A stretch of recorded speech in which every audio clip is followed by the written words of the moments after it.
시장의 방향성을 예측하기 힘든 요즘인데요. 그래도 고용 지표가 예상보다 양호하게 나오면서 경제 둔화로 얼어붙었던 시장에 다시금 온기를 불어넣어준 것 같습니다.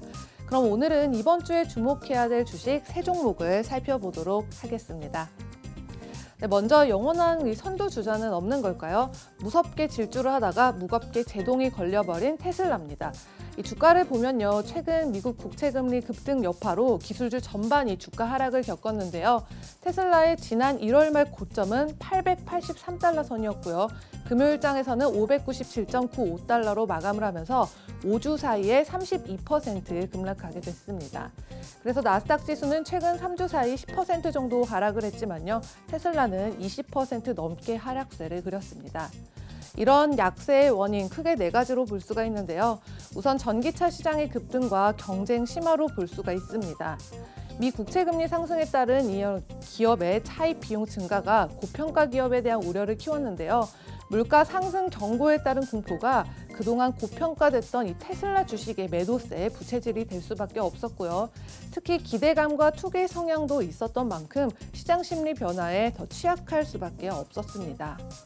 그리고 니오, 샤오펑, 리비안, 피스커 등 이런 전기차 스타트업들이 그치지 않고 나왔고요. 또 볼보나 GM 등의 기존 자동차 기업들도 이 전기차 시장을 공략하는 데 함께하고 있는데 이미 작년에 유럽에서는 르노의 조회, 또 중국에서는 현재 합작 기업인 상하이 GM 우링의 홍광 미니의 지역 내 전기차 판매 1위를 내주기도 했습니다.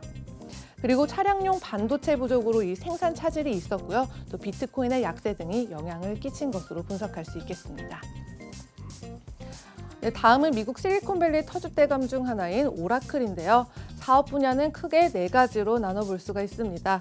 먼저 클라우드 서비스 및 라이선스 지원, 두 번째는 클라우드 라이선스 및 온프레미스 라이선스, 그리고 하드웨어와 서비스 부문으로 나눠볼 수가 있겠고요. 그리고 3월 10일 수요일장 마감 후에 회계연도 2021년 3분기 실적 발표를 앞두고 있는데요.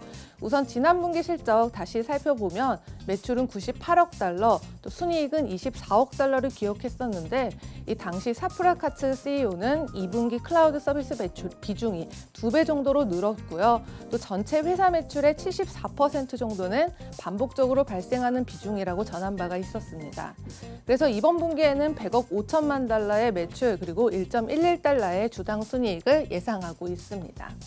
그리고 주가를 살펴보시겠습니다. 이 금요일장에서 전장 대비 6.65% 상승한 69.97달러에 마감을 했는데요.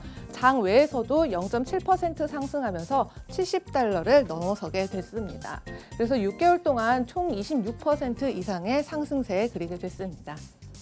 네, 다음은 중국의 전자상거래 업체 징둥닷컴입니다. 이 잠시 징둥닷컴이 지나온 길을 보면요. 2014년 미국 나스닥에 상장한 이후에 작년 6월 홍콩 증시 2차 상장을 통해서 약 4조 2천억 원의 자금을 확보했고요. 또 자회사인 JD 헬스도 지난해 12월 홍콩 증시 상장을 통해서 35억 달러의 자금을 조달한 바 있습니다.